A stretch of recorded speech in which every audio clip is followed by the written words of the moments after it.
Hi, welcome to MJJ. So today is going to be a little bit of a different video. Obviously I'm not near a car, I'm not in a garage, I'm not at a race circuit. Today I'm at home, I'm in my home office, and I've got my Logitech G27 steering wheel, which comes with the gear stick and gear lever you can probably just see down here. And it's all mated to pedals down on the floor and feeds into various different games. So this year's graduates championship, the calendar, not all circuits that I've raced at have been on the same game. So in order to learn different circuits that I've never been to before, I find it's actually really helpful to just play on this game or various different games in order to be able to understand which corner's coming next. You can watch videos, you can look at circuit maps, but if you really want to be able to understand how quick the next corner comes up and do a little bit of work and a little bit of practice, this is, I find, actually a really good way of doing it.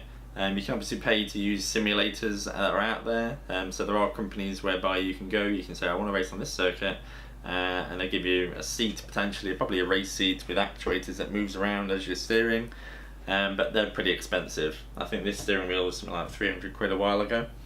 Probably not even that much actually. I'll have another double check at how much these wheels cost. But they're pretty nice, leather bound steering wheels. There's pedals on the back, which I tend to use because I'm only learning the circuit, so they're pretty good just to prevent faffing around, because the gear stick, while good, it's not that great, and it doesn't really add anything to what I'm trying to do, which is effectively learn the circuit. So I'm now going to try racing around Zandvoort. I found a car on the specific game I'll be using today, which is Assetto Corsa, because that's one of the only games I've found which has the Zandvoort circuit. And I found a car in the game which appears to be within 2 seconds of the lap that I set at Croft. So I've used this car on Croft on the game, and it's obviously within 2 seconds of what I was able to achieve in real world. So I believe the car is of a similar kind of weight, similar kind of power, and a similar capability. And yesterday when I tried doing this, I was able to get within 2 or 3 seconds of the lap record for Zandvoort. So I'm thinking it's a pretty good baseline. Obviously it's not a Caterham, but unfortunately there isn't a Caterham on this game, so I can't use that. And this is, I've tried a few different cars like Lotus Elises, Lotus Exiges, but this seems to be the best one. So let me show you what it looks like. Okay, so I've launched Steam, which is where I store most of my games. You don't have to play within that. You can download Assetto Corsa without Steam. So you need a relatively good computer. I'll try and put the specifications in the details to what my computer is to give you an idea of what a good baseline is. So I'm just going to now launch the game, and so you guys can see what the game looks like from a intro perspective.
Okay, so the final bits of Assetto Corsa are just loading now, so it's just loading a few of the cars and a few of the games, the tracks, sorry. And there we are, we're in. Okay, so I'm going to go straight into main menu, and there's my name at the top. So I'm about to select, so we want to drive, and we want to practice, and we're then going to go and we're going to pick what car we'd like. So we're going to practice first. And we're going to go pick the car. I'm going to pick the Lotus, and it was the 211. So the Lotus 211 here has the specification as follows. So it's 670 kilos, so it's a little bit heavier than the Caterham we're running, obviously.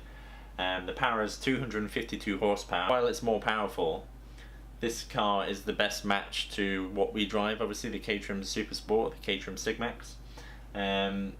Purely because the lap times I've set in this car in the game are comparative to what I've set at Croft. Now that could just mean I'm terrible on the game, but this car is the same as it would be at Croft for me on the game. Doesn't necessarily mean it's the same in real world, but for learning the track, which is fundamentally what this is all about, it's got similar handling characteristics, similar kind of weight. Admittedly, it's a little bit more powerful. Nevertheless, it just means we'll get to learn the circuit that little bit quicker.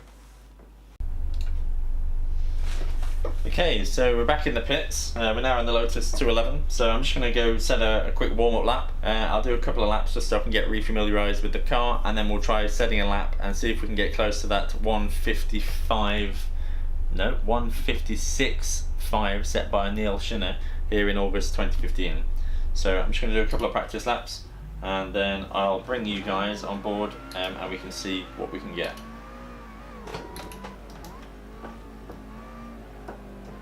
Okay, so I've done a couple of laps. I'm just going to try doing a few more and see if we can obviously improve our lap times.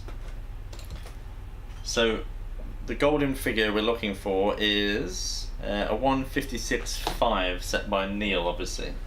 So let's see what we can do. So we'll do a quick out lap first, just to get the tyres warmed up.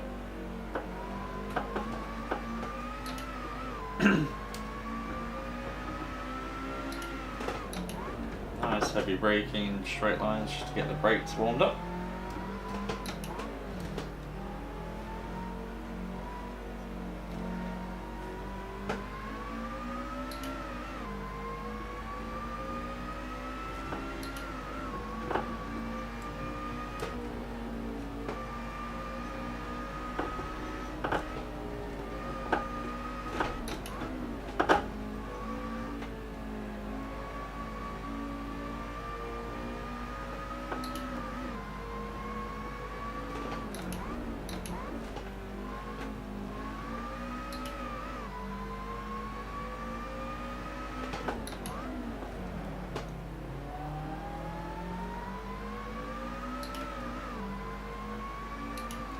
So after we finish this out lap, we'll try and set a good first hot lap, see what kind of time we can get.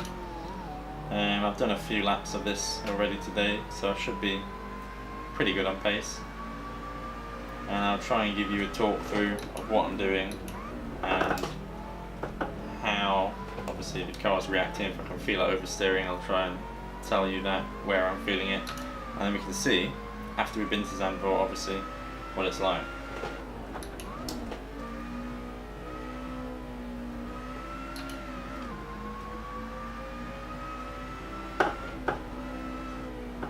Okay, so we're coming up onto the straight, so let's try and set a hot lap.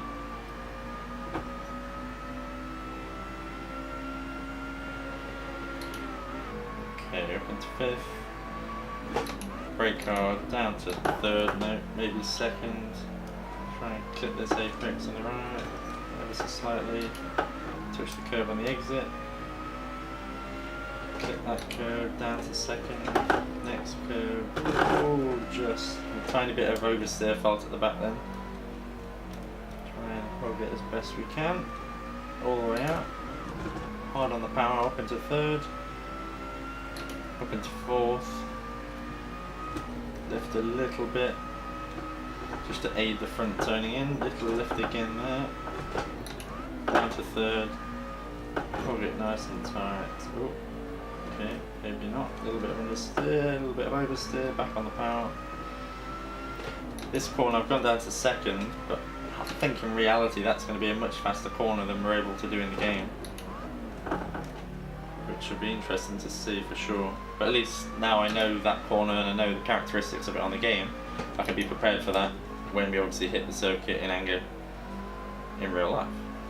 Back on the power, up to third,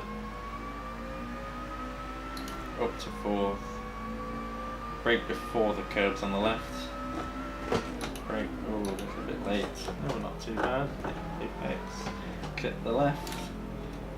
A little bit of corrective steer, power exit. Slow in, fast out.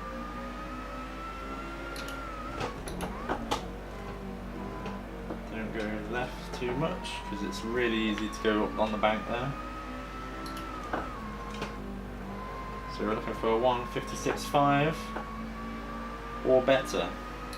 It looks like we're going to get a 154. Boom, 154.5. So 2 seconds quicker, almost exactly, to what the lap record is in the SIGRACs. So, wow, that was good. So yeah, so we've talked obviously about the setup of what steering wheel we've got here. You've seen the game and obviously what that entails. What I'll be planning to do, obviously, as soon as I've got back from Zandvoort, I'll add all the information in and what I learned at Zandvoort, and I'll tell you how that compared to the game. And obviously I can give you a little bit of an update then on whether or not this kind of tool and this kind of method of learning before you get to the circuit is actually worthwhile, and whether I would recommend that you invest in getting a steering wheel and a good PC to be able to play this kind of thing in order to practice. So stay tuned guys, and I'll shortly pop in probably a different clothing set, what happens at Zandvoort, and how I think the game compared to the real world circuit. Thanks a lot guys.